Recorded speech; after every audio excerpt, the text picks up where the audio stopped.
Getting to the point where you don't have to worry about money anymore is literally everyone's goal. And dying isn't what I mean. You can achieve this goal while you're alive. That's called being financially free. You'd be able to get whatever you wanted without having to do a lot of calculations. The secret lies in letting money work for you, planting money in strategic locations where it'll bear much fruit. You can't really fail at it unless you buy the wrong stock or just get excited at the wrong time. But if you own a cross-section of America and you put your money in consistently over the years, there's no comparison against owning something that's going to produce nothing. In this video, I'll share some areas where you should be putting your money if you want to get to that financially free state. But before we begin, let's take a peek into the lives of John and Stephanie. From the time John knew how to walk, the knowledge that's been drilled into him for success was to finish school, get a degree after studying a nice course, and work where he gets paid a fair amount. This job is where John has worked all his life, and he realizes too late that he can't achieve most of his goals. He sees that he is stuck. Having a job didn't give him what he was guaranteed. He isn't free of debt, he can't go on vacations, he can't make major purchases without financing them for a while. He feels cheated by the system. Well, that's that for John. Stephanie. Growing up, she studied her parents and knew that she'd end up like them if she did the same thing they were doing. She knew having a good-paying job wouldn't give her the freedom, time, and money she wanted. Being your boss and making money work for you was her ticket out of the system. So, she studied the big guys. How were they so rich? Like Buffett said, people should surround themselves with people that are better than them so they can learn from and be inspired by them. Simply put, people become like those they hang with. Stephanie discovered their secret: investment. With this magic key in her possession, Stephanie could change her narrative. Warren Buffett made a striking comment in one of his interviews. "Cash is not king," he said. "Assets and investments are kings." Buffett is CEO and chairman of Berkshire Hathaway with a net worth of $100 billion. Inflation plagues all currencies of the world. What a pound could buy 8 years ago, you'd need at least 10 pounds to make the same purchase. It's smarter to turn your cash into assets that will remain profitable. Warren advises going for those that can produce money when buying an asset. So if you decided to go with a non-productive asset, gold, instead of a productive asset, which actually was earning more money and reinvesting and paying dividends and maybe purchasing stock, whatever it might be, you would now have over 100 times the value of what you would have had with a non-productive asset. Not those you buy because you hope someone else will see its value and buy for a higher price a few years later. This is not bad in itself, but it isn't the best. Warren would buy a farm instead of a house. He'd buy a business, a hospital, and assets that could generate more money. Buffett prefers the long-term outperformance of buying stocks rather than fixed income assets. Here are some tips to consider if you want to invest using the approach Buffett does. First, Buffett doesn't follow the crowd when it comes to buying and selling. When others are buying, he does the opposite. When they're selling, he buys. Second, invest with a long-term mindset. Don't buy stocks with the mind to get quick gains. For Buffett, patience is fundamental for an equity investor. When it looks like the market is dying, buying is the best time. The storm before the calm and darkness before the dawn analogy. He believes in wealth creation through compound growth. It would be best if you had the patience to reap the benefits of this strategy. Third, you need to invest in what you know to be a successful investor. You're not randomly going to be buying whatever stocks look attractive. No. You'll need to do your assignment. It would be best if you understood what a company is about before investing. You need to have a solid idea about a company to identify opportunities you can take advantage of. If you're going to live a long time, You have to keep learning. Yeah. What you formerly knew is never enough. So if you don't learn to constantly revise your earlier conclusions and get better ones, why, I always use the same metaphor. You're like a one-legged man in an ass-kicking contest. Elon Musk tweeted, "A major driver of depositor flight is people moving money from low-interest savings accounts to high-interest money markets." He added that the foolish rate hike will worsen depositor flight. Cash is not reliable. History has taught us that, and the recent failures of major American banks only reaffirm this fact. The banking system is collapsing, and people are looking for more secure places to put their money. Hey, let us know if you think assets are better investments than buying stocks in the comments section. Give this video a thumbs up and share it with your friends. All right, let's go on. Buffett is an oracle when it comes to investing. Upcoming investors will be right to copy his moves in the stock market because he knows so much. What move he is making at a time should be a good reason. Expert investors copy him too. The assets and stocks I'll mention in this video are some of which Buffett is invested. Amazon. Amazon is an e-commerce and cloud industry with about $500 billion in merchandise sales just last year. It is the world's largest cloud computing provider. A 9.2% revenue growth has been projected to occur in 2023, with higher growth of 13.9% in 2024. Amazon also has Prime, Kindle Unlimited, and other subscription services through which it generates revenue. It also earns commissions from third-party sellers on Amazon.com. This company has the potential for more growth, and investing here is a safe bet. It's just remarkable to me that we have operated in this country with the greatest tailwind at our back that you can imagine. It's an investor's haven. United Rental. The leading provider of industrial and construction equipment rentals worldwide is United Rentals. Even in an unclear economic situation, according to Bank of America's economist Michael Finnegar, the forecast for expenditure on manufacturing, infrastructure, and construction is positive.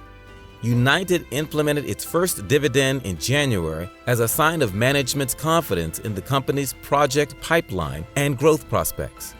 The only stock, aside from T-Mobile, that appears on both Bank America's Growth 10 and Value 10 lists is United. So you know what to do. Wells Fargo. Consumers and corporations can use Wells Fargo's banking and investing services. The financial services firm provides services to 10% of small businesses and 33% of households in the United States. Mid-sized American businesses are another strength for its lending operation. Wells Fargo's annual decline is 16% because of a scandal it was involved in. Notwithstanding, the Federal Reserve instituted a $1.95 trillion asset cap, which is still in effect today. Once the bank has enhanced its internal procedures to stop similar abuses in the future, the Fed will only lift that cap. The cap currently restricts the bank's ability to increase loan growth. Wells Fargo benefits from rising interest rates as long as loan default rates remain low, and this is the case at the moment. Chipotle Mexican Grill. Almost 3,000 quick-service restaurants serving tacos, burritos, and bowls are owned and operated by Chipotle.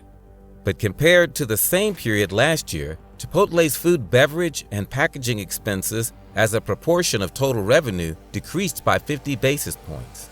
But because the business has pricing power, it can raise menu prices to balance rising expenses. This helps to even things out. According to CEO Brian Nicole, while they may be losing some lower-income clients, they are also gaining higher-income households. Chipotle has offices in the UK, France, Germany, Canada, and the United States. Also, it's establishing itself in other locations. At least 255 new eateries are expected to launch in the upcoming year.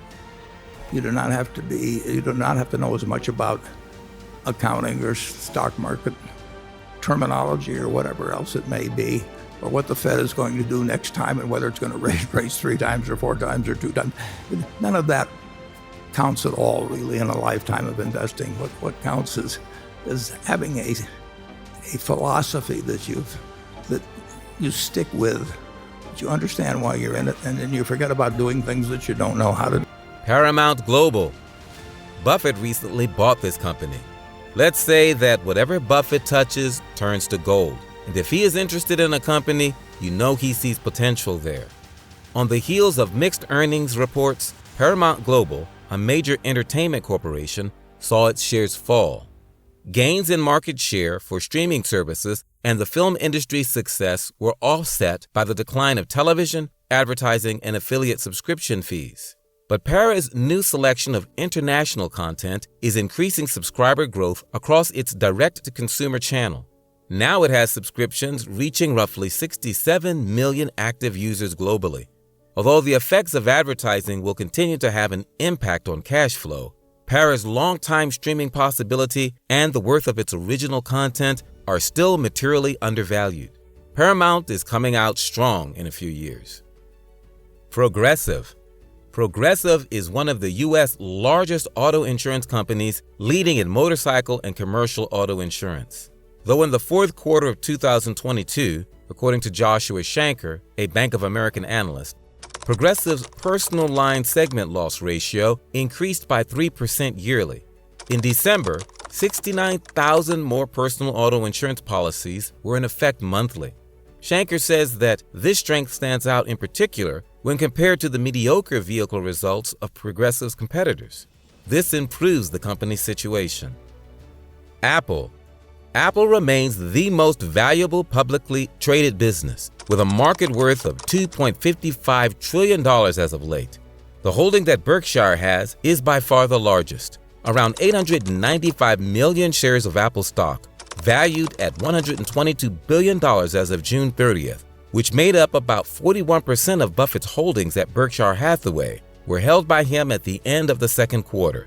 That is a significant vote of confidence from one of the richest investors in the world. You may proceed to make your investments. Charter Communications. Together with rival Comcast, Charter Communications is one of the 2 major broadband service providers in the United States.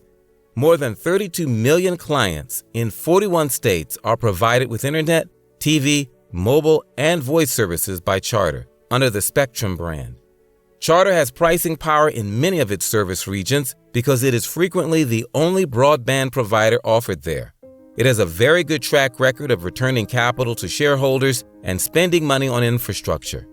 With its current discounted values, the stock may generate significant long-term profits. CocaCola. For more than a century, Coca-Cola has refueled us with its non-alcoholic beverages. It is a favorite of millions of people around the world.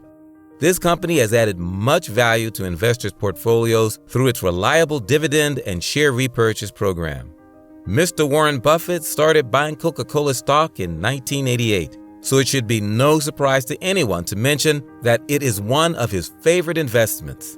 For the next 5 years, it intends to invest more than $30 billion in developing markets all over the world.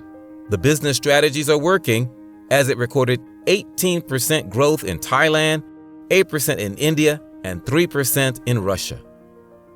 Dollar General. A well-known chain of discount retailers, Dollar General offers everyday items for reasonable cost in nearby locations. The company also distributes its private branded goods along with well-known goods from brands like Clorox, Procter & Gamble, Coca-Cola, Kellogg's, General Mills, and others. In 47 U.S. states, there are more than 18,000 Dollar General locations. In the meantime, Dollar General is expanding to accommodate revenue growth. In the third quarter of 2022, new shop openings and a 6.8% increase in same-store sales increased revenue by 11.1%. The third quarter's net income increased by 8%, despite pressure on the gross margin from rising product costs. Although the annualized 3-year dividend growth rate of Dollar General is greater than 13%, the dividend yield is only about 0.9%, which could be more impressive. However, Dollar General has shown that economic hardship benefits its growth because increasing traffic and transactions will continue if the economy worsens. Plus, the company plans to open 1,050 stores in 2023. And with that, we've come to the end of this video. You have enough time to change your finances. Be a Stephanie and not a John. Consider your finances and pick one of the assets or stocks to begin with. Remember to subscribe to this channel. Thanks for watching. Until the next video, stay safe.